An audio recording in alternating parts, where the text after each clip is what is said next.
This is Lulu. And in this video, I'm going to go over some tips that you can use if you have a dog that doesn't like to be petted. And that's Lulu. So basically what I'm doing, if you look at her body mechanic, you see how her back leg, the one on this side, is she's kind of leaning over it. So that's an indication the dog's not comfortable. Now, I was using a clicker earlier for something else we were talking about. We're going to go over a little bit later on, but I don't need it for this exercise. So what I'm doing, I jinxed it, didn't I? So what I'm going to do is I want to get her used to just chewing and nibbling on this treat. So I've taken these treats, I've kind of flattened them up. I'd like to get her a little bit closer to me, but I don't want to pull her because that's going to cause her not to want to do it. So what I'm doing is offering the treat out here, and I'm letting her nibble on it in about 3 to 5 bites. And hopefully we'll be able to demonstrate in here, but it might be the sort of thing I might just have to pantomime. There we go.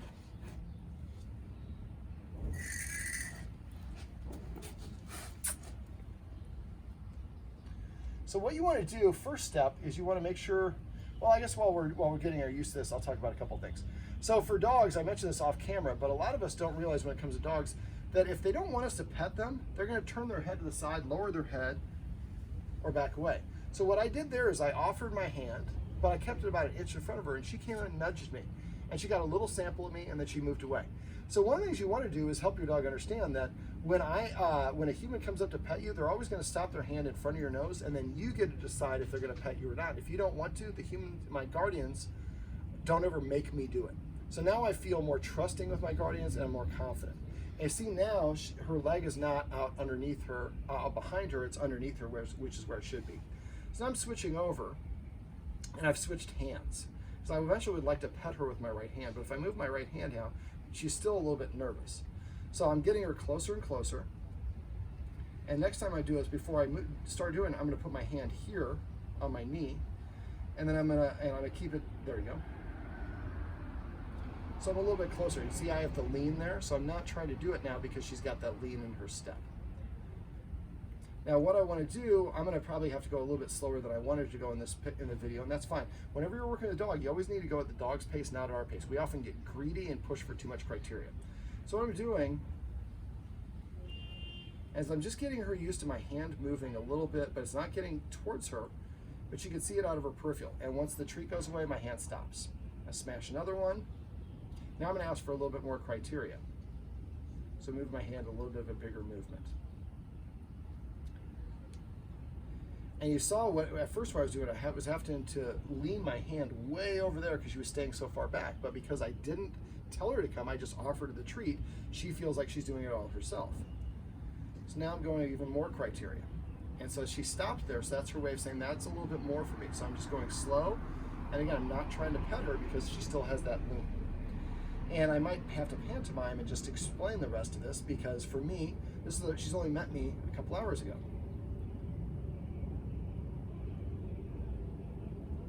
That's pretty good. So she came there, but my hand stopped when she said I didn't like it. And then she goes back and gets that treat. I'm leaving my hand there intentionally because I want to get her close to me. I'm going to see if I can get her to touch herself.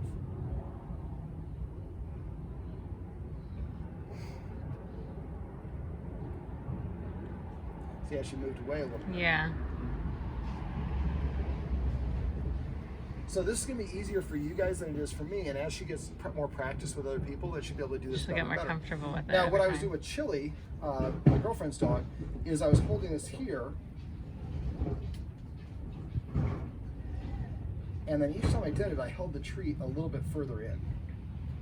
See how the dog has to come in a little bit further on. Mm-hmm. And eventually Chili was stepping on me. Now, normally I don't advise dogs to step on people or climb on them, but for fearful dogs, we'd rather them want to more do it. Comfortable.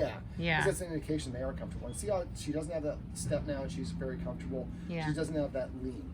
So now I can either keep on doing this and move the treat here and here and here until, now it'd be nice if my legs were extended, but I think if I move them now, that's going to cause her to freak out. So I don't want to do it. For you guys, you might have your legs out and encourage her to kind of climb on top of you. Mm-hmm. The end result, and I might just pantomime it here. Here you go, Lulu. I'm just going to pantomime because I'd have to move slower than this is going to be a half an hour video. Yeah. So eventually when she's doing this, you're touching her on her hip. with one finger, not petting her, you're just touching her while she's doing this. You can also hand feed a dog doing this, but she doesn't like her food as much as other dogs, and so it'd be harder for you guys. So first I'm touching her just with one finger while she's doing this, and I keep doing that until I don't see that lean on her step, and her tail's not kind of draped between her legs. Then I would go to 2 fingers, then 3 fingers, and 4 fingers, and these are all on her hip.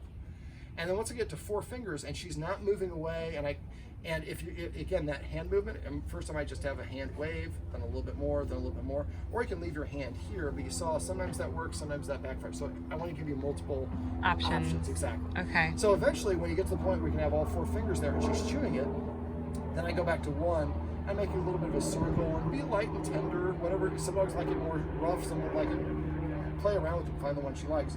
And you're chewing the treat while you're petting. And as soon as the treat goes away, the petting stops. So we associate the petting with getting the treat. I'm smashing this treat so she gets it in 3 or 4 bites as opposed to getting it all at once. And eventually, I get to the point where I can use all 4 fingers, but again, I'm at her hip. Then eventually, I want to start going a little bit up her body. And this might, every dog is unique. Don't get greedy. Don't ask for too much criteria too fast. You want to go at the dog's pace. But if you do it right, eventually the dog's just sitting there and either climbed into your lap and you're petting, or you're doing this separately. And then eventually you are having her in your lap and you're petting her and she's comfortable and she's relaxed. Now also take note. Some if I'm dating a girl and I blow in her ear, the girl I'm dating right now really likes that. I dated another girl before that. I blow in her ear, she said, take me home. Say, I'm not interested in that.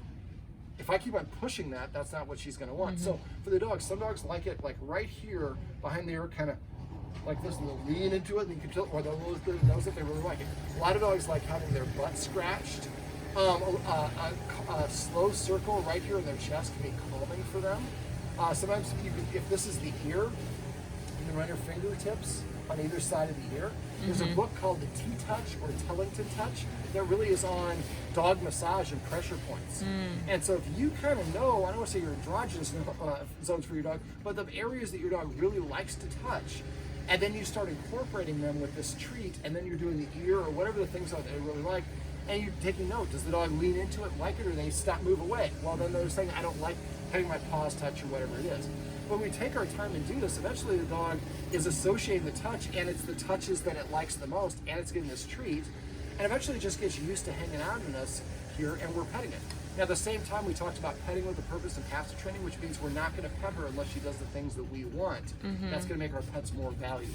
Okay. So we're kind of concentrating our pets. We're creating a positive association and a want-to for her, but I'm not saying, Lulu, come and get this. The treat is here, she comes and gets it on her own, and then we add the extra criteria. See if I can get her to come over here so we can sign this off.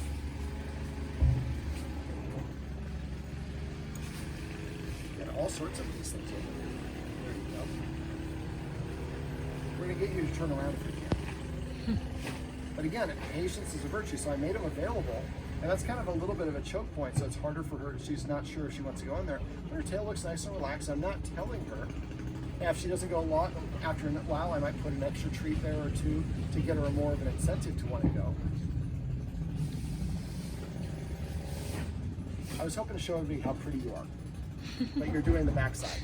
Well, this is Lulu, and these are some tips and tricks you can use if you have a dog that doesn't like being touched by yourself or other people.